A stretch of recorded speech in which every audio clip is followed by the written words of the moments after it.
हाँ जी वीरो ते आ जे टाइगर रोडा ठीक है ਤੇ ਵੀਡੀਓ ਸਾਰੀ ਡਿਟੇਲ ਨਾਲ ਦੇਖਿਓ ਤੁਹਾਨੂੰ ਵੀਡੀਓ ਦੇ ਵਿੱਚ ਸਾਰੀ ਅੱਗੇ ਦੀ ਤਫਸੀਲ ਵੀ ਜਿਹੜੀ ਜਨਾਬ ਦੀ ਦੱਸਦੇ ਆ ਠੀਕ ਹੈ ਆ ਵੀਡੀਓ ਜਿਹੜਾ ਚਿੱਟਾ ਜੇ ਠੀਕ ਹੈ ਮੇਰੇ ਕੋਲ ਕੰਨ ਕੱਟੇ ਵਾਲਾ ਇਹ ਇਹਦਾ ਹੀ ਬੱਚਾ ਆ ਠੀਕ ਹੈ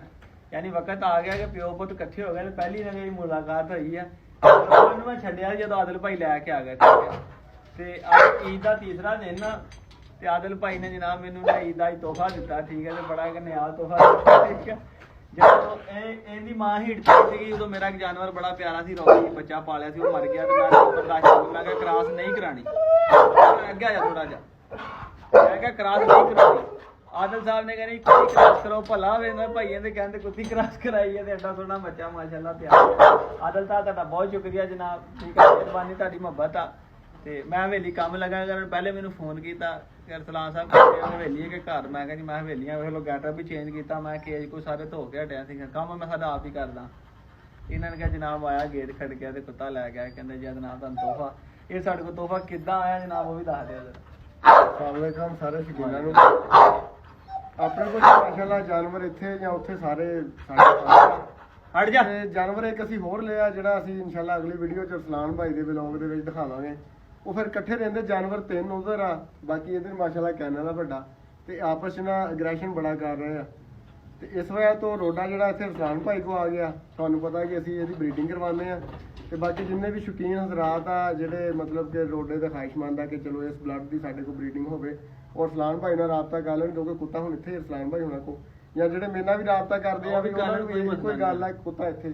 ਬਾਕੀ ਇਹਦੇ ਜਿਹੜੇ ਮਜ਼ੀਦ ਬੱਚੇ ਆ ਕੁਝ ਲੋਕਾਂ ਨੇ ਜਿਹੜੇ ਛੁਪਾਏ ਹੋਏ ਵੀ ਆ ਉਹ ਵੀ ਤੁਹਾਨੂੰ ਸ਼ੋਅ ਕਰਾਵਾਂਗੇ ਮੈਂ ਤੁਹਾਨੂੰ ਦੱਸਾਂਗਾ ਕੁੱਤੀਆਂ ਸਾਡੇ ਕੋਲ ਕ੍ਰਾਸ ਕਰਾ ਕੇ ਤੇ ਬੱਚੇ ਆਪਣੇ ਕੁੱਤਿਆਂ ਦੇ ਕਿੱਦਾਂ ਸ਼ੋਅ ਕਰਦੇ ਆ ਉਹ ਇਨਸ਼ਾਅੱਲਾ ਮੈਂ ਤੁਹਾਨੂੰ ਨੈਕਸਟ ਵੀਡੀਓ ਦੱਸਾਂਗਾ ਜਿਹੜੀ ਸ਼ਾਇਦ ਜਿੰਦੀ ਹੋਵੇ ਉਹਨੂੰ ਉਹਦਾ ਕ੍ਰੈਡਿਟ ਜਾਣਾ ਚਾਹੀਦਾ ਠੀਕ ਹੈ ਮਿਹਨਤ ਕਿਸੇ ਨੇ ਕੀਤੀ ਹੋਵੇ ਮਿਸਾਲ ਆ ਤਸੀਲਾ ਤੁਸੀਂ ਇਨਾਮ ਕਿਸੇ ਨੂੰ ਦੇ ਦਿਓ ਤੇ ਫਿਰ ਮਿਹਨਤ ਕਰਨ ਨਾਲ ਦੁੱਖ ਲੱਗਦਾ ਕੁੱਤੀਆਂ ਸਾਡੇ ਕੋਲ ਕ੍ਰਾਸ ਕਰਾ ਕੇ ਗੱਲਾਂ ਸਾਨੂੰ ਤੇ ਮੁੜ ਕੇ ਗੱਲ ਉਹੀ ਹੋ ਗਈ ਨਾ ਸਾਡੀ ਬਿੱਲੀ ਸਾਨੂੰ ਹੀ ਮਿਆਓ ਹਾਂਜੀ ਤੇ ਉਹ ਫਿਰ ਇਹ ਹੈ ਕਿ ਇਲਾਕੇ ਤਕਰੀਬਨ ਸਾਰਾ ਜਿਹੜਾ ਬੰਦਾ ਵੀ ਇਨਕਾਰੀ ਦਾ ਕਿਸੇ ਨੂੰ ਨਹੀਂ ਸ਼ੌਕ ਦੇ ਲਿਹਾਜ਼ ਨਾਲ ਬੜੇ ਬੱਚੇ ਤੇ ਜਵਾਨ ਹੋਏ ਖੜੇ ਆ ਗਾਂ ਦੇ ਇਸ ਸੀਜ਼ਨ 'ਚ ਤਕਰੀਬਨ 24 ਕੁੱਤੀਆਂ ਇੱਥੋਂ ਹੋਈਆਂ ਕੋਈ 26 27 ਜੁਗਨੂ ਤੋਂ ਹੋਈਆਂ ਇਹ ਜੁਗਨੂ ਦਾ ਵੀ ਤੁਹਾਨੂੰ ਸਾਰੇ ਸ਼ਕੀਨਾਂ ਨੂੰ ਪਤਾ ਇਹਨਾਂ ਦੋਨਾਂ ਕੁੱਤਿਆਂ ਦੇ ਕੋਲੋਂ ਰੋਡੇ ਤੋਂ ਤਾਂ ਜੁਗਨੂ ਕੋ ਤਕਰੀਬਨ 50 ਪਲੱਸ ਕੁੱਤੀਆਂ ਹੋ ਗਈਆਂ ਇਸ ਸੀਜ਼ਨ 'ਚ ਇੰਨਾ ਲੋਕਾਂ ਦਾ ਭਲਾ ਕਰਦੇ ਨੇ ਲੋਕਾਂ ਦਾ ਅੱਗੇ ਇਹਦਾ ਬੱਚਾ ਹੈਗਾ ਆ ਇਹ ਵੀ ਅੱਲਾ ਖੈਰ ਕਰੇ ਹੋ ਗਿਆ ਜੀ ਆਪਣਾ 8 ਮਹੀਨਿਆਂ ਦਾ ਜੁਲਾਈ ਦੇ ਵਿੱਚ ਜਾ ਕੇ ਹੋ ਜਾਣਾ ਹੈ ਪੂਰੇ ਸਾਲ ਦਾ ਹਾਂਜੀ ਇੱਕ ਬੱਚਾ ਮੇਰੇ ਕੋਲ ਘਰੋਂ ਤਿਆਰ ਕਰ ਛੋਟਾ ਹਲੇ ਉਹ 2 ਮਹੀਨਿਆਂ ਦਾ ਹਜੇ ਉਹ ਵੀ ਗਾ ਇਨਸ਼ਾਅੱਲਾ ਇੱਥੇ ਆ ਜਾਣਾ ਅਰਸਲਾਨ ਭਾਈ ਨੂੰ ਵੀ ਤਿਆਰ ਕਰ ਰਹੇ ਅੱਲਾ ਖੈਰ ਕਰੇ ਇਹਨਾਂ ਦੇ ਸ਼ੌਕ ਕਰਾਂਗੇ ਇੱਕ ਬੰਟੂ ਦਾ ਬੱਚਾ ਉਹ ਟੀਮ ਲਈ ਤਿਆਰ ਕਰ ਰਹੇ ਆ ਆ ਬੰਟੂ ਦੀ ਧੀ ਆ ਹਾਂਜੀ ਇੱਕ ਜਿਹੜਾ ਨਵਾਂ ਜਾਨਵਰ ਲਿਆਂਦਾ ਰੋਡੇ ਦੀ ਜਗ੍ਹਾ ਉਹ ਵੀ ਗੇਮ ਵਾਸਤੇ ਯਾਨੀ ਕਿ ਅਸੀਂ ਬਰੀਡਿੰਗ ਵਾਲੇ ਅਲੱਗ ਤੇ ਗੇਮ ਵਾਲੇ ਅਲੱਗ ਸ਼ੌਕ ਵਾਲੇ ਪੱਠੇ ਲੈ ਦਾਂਗੇ ਅਗਲੇ ਸੀਜ਼ਨ 'ਚ ਇਨਸ਼ਾਅੱਲਾ ਅਰਸਲਾਨ ਭਾਈ ਦੇ ਵਲੌਗ ਦੇ ਵਿੱਚੋਂ ਤੁਹਾਨੂੰ ਸਾਡੇ ਕੁੱਤੇ ਗੇਮ ਕਰਦੇ ਵੀ ਨਜ਼ਰ ਆਉਣਗੇ ਅੱਲਾ ਖੈਰ ਕਰੇ ਉਹਦੇ ਨਾਲ ਵੀ ਸੱਜੇ ਤੱਕ ਜਵਾਨ ਹੋ ਜਾਣਾ ਬੰਟੂ ਵਾਲਾ ਬੱਚਾ ਵੀ ਹੋ ਜਾਣਾ ਨਾਲੇ ਤੁਹਾਨੂੰ ਸ਼ੌਕ ਵੀ ਕਰਾਵਾਂਗੇ ਨਾਲੇ ਤਪਣੀਆਂ ਵੀ ਕਰਾਵਾਂਗੇ ਵੱਡੇ ਕੁੱਤੇ ਇਹਨਾਂ ਕੋ ਬਰੀਡ ਕਰਾਵਾਂਗੇ ਪੱਠਿਆਂ ਕੋ ਸ਼ੁਕਲ ਮੇਲਾ ਵੇਖਾਂਗੇ ਠੀਕ ਹੈ ਜੀ ਆਦਲ ਸਾਹਿਬ ਬਹੁਤ ਸ਼ੁਕਰੀਆ ਤੁਹਾਡਾ ਬਾਕੀ ਮੈਂ ਨੈਕਸਟ ਵੀਡੀਓ ਵਿੱਚ ਲਾਜ਼ਮੀ ਦੱਸਾਂਗਾ ਕਿ